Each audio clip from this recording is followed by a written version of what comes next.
Hello student, welcome back to the channel. तो कैसे हैं आप सभी। तो आज हम पढ़ेंगे क्लास 12 का चैप्टर 2, जो कि एक सबसे इम्पोर्टेंट चैप्टर में से एक है। तो आज हम इसको बिल्कुल बेसिक से स्टार्ट करेंगे। तो चलिए स्टार्ट करते हैं। जब बेसिक से स्टार्ट कर रहे हैं तो सबसे पहले तो हम इसकी डेफिनेशन ही पढ़ लेते हैं। इलेक्ट्रोकेमिस्ट्री की डेफिनेशन क्या होती है। तो मैं आपको बता दूँ, ये है ना एक फिजिकल केमिस्ट्री की ब्रांच है, जिसमें हम पढ़ते हैं केमिकल एनर्जी और इलेक्ट्रिकल एनर्जी के बारे में, उनके रिलेशनशिप के बारे में पढ़ते हैं। केमिकल एनर्जी और इलेक्ट्रिकल एनर्जी के रिलेशनशिप के बारे में हम इसमें पढ़ेंगे। अगर कहें तो मैं आपको डेफिनेशन भी लिखवा सकता हूँ। तो अगर डेफिनेशन लिखे तो it is a branch of physical chemistry. It is a branch of physical chemistry. यह फिजिकल केमिस्ट्री की ब्रांच है। इन विच इन विच स्टडी, जिसमें हम पढ़ते हैं। इन विच स्टडी ऑफ रिलेशनशिप, या इन विच स्टडी अबाउट द रिलेशनशिप, ऐसे भी लिख सकते हैं। About the relationship between electrical and chemical energy. तो ये आपकी डेफिनेशन होगी। इसे अच्छे से दोबारा समझा देता हूँ मैं। इसमें क्या कह रहा है, तो ये कह रहा है कि यह एक फिजिकल केमिस्ट्री की ब्रांच है, जिसमें हम पढ़ेंगे केमिकल एनर्जी और इलेक्ट्रिकल एनर्जी के बारे में, के रिलेशनशिप के बीच में पढ़ेंगे हम इसको। तो चलिए आगे स्टार्ट करते हैं। अब आते हैं इसमें इलेक्ट्रोकेमिकल सेल क्या होती है। सेकेंड टॉपिक है इलेक्ट्रोकेमिकल सेल।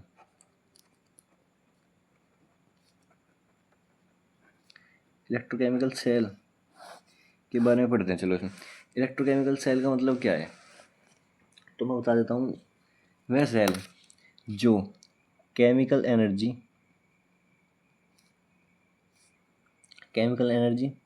या इलेक्ट्रिकल एनर्जी को चेंज करें, यानी कि मतलब केमिकल एनर्जी को इलेक्ट्रिकल एनर्जी में, या इलेक्ट्रिकल एनर्जी को केमिकल एनर्जी में जो चेंज करें, उसको ही हम इलेक्ट्रोकेमिकल सेल बोलते हैं। ये जो ना दो टाइप की होती हैं। ये फर्स्ट दो टाइप की होती हैं इलेक्ट्रोकेमिकल सेल, दो टाइप की होती हैं। एक तो गैल्वेनिक सेल होती है, गैल्वेनिक सेल। और जो दूसरी होती है वो होती है इलेक्ट्रोलाइटिक इलेक्ट्रोलाइटिक सेल। तो चलिए अब इनके बारे में पढ़ते हैं पहले। तो सबसे पहले हम गैल्वेनिक सेल के बारे में पढ़ेंगे। गैल्वेनिक सेल क्या होती है। गैल्वेनिक सेल क्या होती है, तो चलिए स्टार्ट करते हैं इसके बारे में। गैल्वेनिक सेल होती क्या है। गैल्वेनिक सेल वे होते हैं जो केमिकल एनर्जी को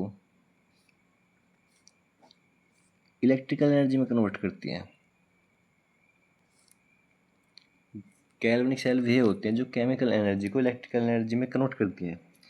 ये जो ना, इनमें हमें कोई भी इनपुट देने की ज़रूरत नहीं होती। No input is required. ये मैं समझाता हूँ इनपुट का मतलब क्या है। जैसे हम कोई भी, जैसे हम ये होते हैं इलेक्ट्रोलाइटिक सेल, जब हम इनमें करते हैं तो इनमें क्या होता है कि ये इलेक्ट्रिकल एनर्जी को केमिकल एनर्जी में कन्वर्ट करती है। तो इलेक्ट्रिकल एनर्जी को हमें इलेक्ट्रिसिटी देनी पड़ती है, तो वो इनपुट यहाँ पे इलेक्ट्रिकल एनर्जी हो जाता है इलेक्ट्रोलाइटिक सेल में। जबकि यहाँ पे अपने आप हो जाते हैं, खुद हो जाते हैं, इनमें कोई भी इनपुट देने की जरूरत नहीं होती। तो जब इनमें कोई भी इनपुट नहीं देने की होती है तो ये स्पॉन्टेनियस स्पॉन्टेनियस रिएक्शन होती है।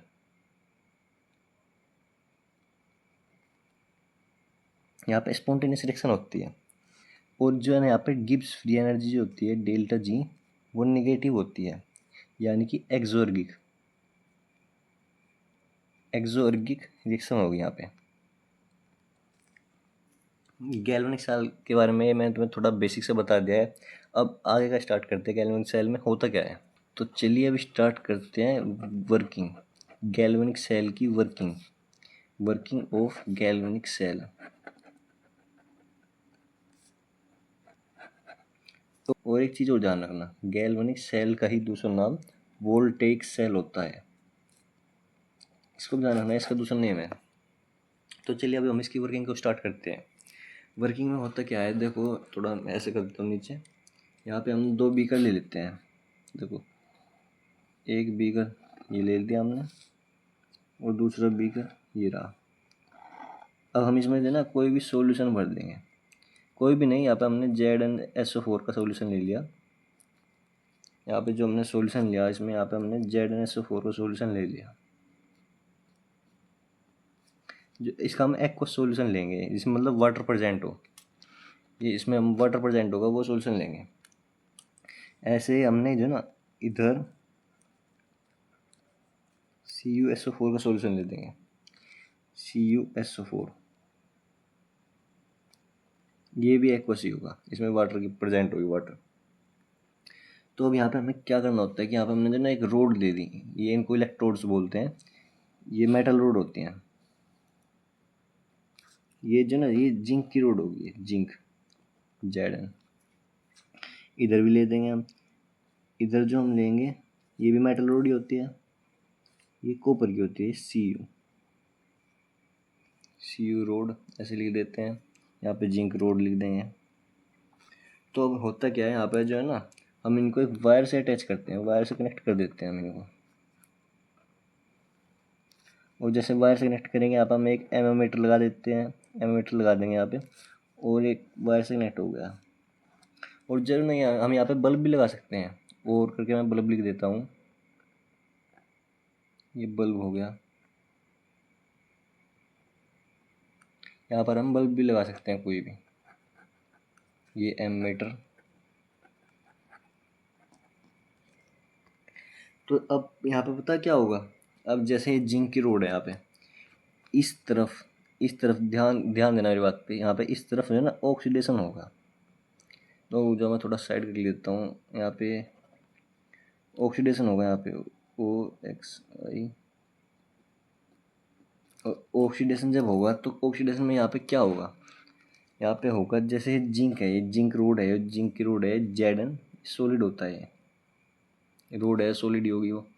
तो यहाँ पे जब ऑक्सीडेशन होगा तो वो क्या करेगा, Zn2 पॉजिटिव में हो जाएगा, साथ में 2 इलेक्ट्रॉन होगा, ये ऑक्सीडाइज हो गया, Zn2 पॉजिटिव बना देता है, Zn2 पॉजिटिव बना दिया। यहाँ पे इसमें जो ना ऑक्सीडेशन होता है, ऑक्सीडेशन क्या होता है, ऑक्सीडेशन होता है या तो रिमूवल ऑफ हाइड्रोजन, या एडिशन ऑफ ऑक्सीजन, या फिर लॉस ऑफ इलेक्ट्रॉन। यहाँ पे इलेक्ट्रॉन का लॉस करके इन Zn2 पॉजिटिव बना दिया, ऑक्सीडेशन हो गया यहाँ पे। तो अब यहाँ पे क्या होगा कि ये तो Zn2 पॉजिटिव बन जाएगा यहाँ पे, तो Zn2 पॉजिटिव, यहाँ पे इलेक्ट्रॉन इलेक्ट्रॉन यहाँ से चलेंगे, ये इलेक्ट्रॉन है यहाँ पे, रोड पे इलेक्ट्रॉन आ जाएंगे यहाँ पे। तो होगा क्या, जैसे इलेक्ट्रॉन यहाँ से जाएंगे, यहाँ से इलेक्ट्रॉन जाएंगे, अभी एमीटर को हो जाएंगे तो एमीटर यहाँ पे डिफ्लेक्शन दिखाएगा, या बल्ब होगा जब वो बहुत ही कम सेकेंड के लिए जलेगा यहाँ पे। अब यहाँ पे जैसे इलेक्ट्रॉन जाते हैं, ये इलेक्ट्रॉन यहाँ पहुँच गए, तो अब यहाँ पे ना इस कॉपर रोड है यहाँ पे, तो इलेक्ट्रॉन आ गए यहाँ पे इलेक्ट्रॉन आ जाते हैं ऐसे, इलेक्ट्रॉन आ गए यहाँ पे। अब यहाँ पर होगा क्या, जो ये Cu रोड है, यहाँ से होता ये है कि जो Cu2 पॉजिटिव होगा, यहाँ पे Cu2 पॉजिटिव होगा, ये Cu2 पॉजिटिव हो जाएगा, इसमें यहाँ पे इलेक्ट्रॉन आए, तो यहाँ पे 2 इलेक्ट्रॉन आ गए, यहाँ पे ऐड हो गए, तो ये बना देंगे कॉपर, ये कॉपर बना लेते हैं यहाँ पे। ये Cu सॉलिड सॉलिड बन जाएगा, ये एक्वस में रहता है हमारा।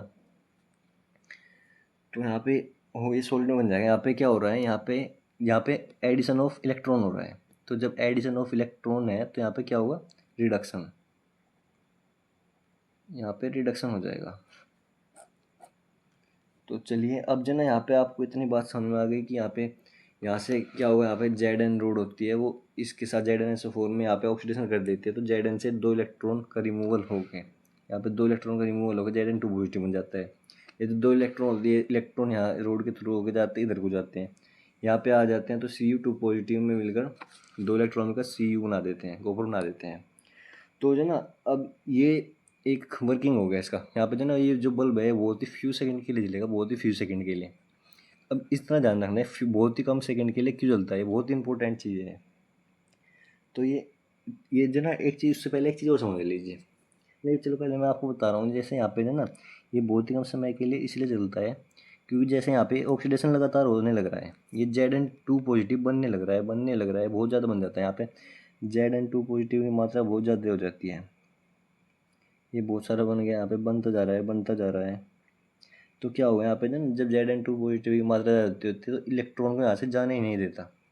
यहाँ से जब इलेक्ट्रॉन ही नहीं जाएंगे, अपने पास अट्रैक्ट करके रखेगा, तो जब इलेक्ट्रॉन ही नहीं जाएंगे तो यहाँ से करंट कैसे जाएगा, करंट एक ध्यान रखना, इलेक्ट्रॉन के अपोजिट डायरेक्शन में करंट फ्लो होता है। तो जब यहाँ से इलेक्ट्रॉन ही नहीं जा रहेंगे तो एमीटर कैसे रीडिंग दिखाएगा, कुछ भी नहीं दिखाएगा वो। तो यहाँ पर अट्रैक्ट करके रखता है। तो अब जब इधर से इधर ही नहीं जाएंगे तो क्या बहुत ही कम सेकंड के लिए जलेगा। और बहुत कम सेकंड के लिए इसलिए जलेगा क्योंकि स्टार्टिंग में Z2 पॉजिटिव बहुत कम रहता है, तो वो चल जाते हैं वहाँ पे। तो अब Z2 पॉजिटिव, ये जो SO4 का काम होता है, SO4 जो होता है वो SO4 टू निगेटिव होता है यहाँ पे मतलब। तो ये जो है ना Zn को न्यूट्रलाइज करता है, Zn2 पॉजिटिव को। पर ये जब हम स्टार्टिंग में ZnSO4 का सोल्यूशन लेते हैं तो बहुत ही इतनी अमाउंट रहती है इसकी, ना तो अमाउंट बढ़ती ना घटती। जबकि जो Zn2 पॉजिटिव है वो ऑक्सीडेशन हो रहा है उसका लगातार, तो उसकी अमाउंट बढ़ती रहती है, वो बढ़ती रहती है। तो इस SO4 two negative Zn2 positive को न्यूट्रलाइज भी नहीं कर पाता। तो इसी कारण ये इलेक्ट्रॉन को यहाँ पर अपने पास पकड़ के रखता है। तो उसको यहाँ पे जो है ना, उसको करने के लिए हम यहाँ पे एक सोल्ट ब्रिज लगाते हैं। अब सोल्ट ब्रिज का मैं आपको अगली वीडियो में समझाऊंगा। अब इसी वीडियो को अगर पसंद आई हो, अगर आपके समझ में आ गया हो तो लाइक कर दीजिए और चैनल को सब्सक्राइब कर दीजिए। Thank you.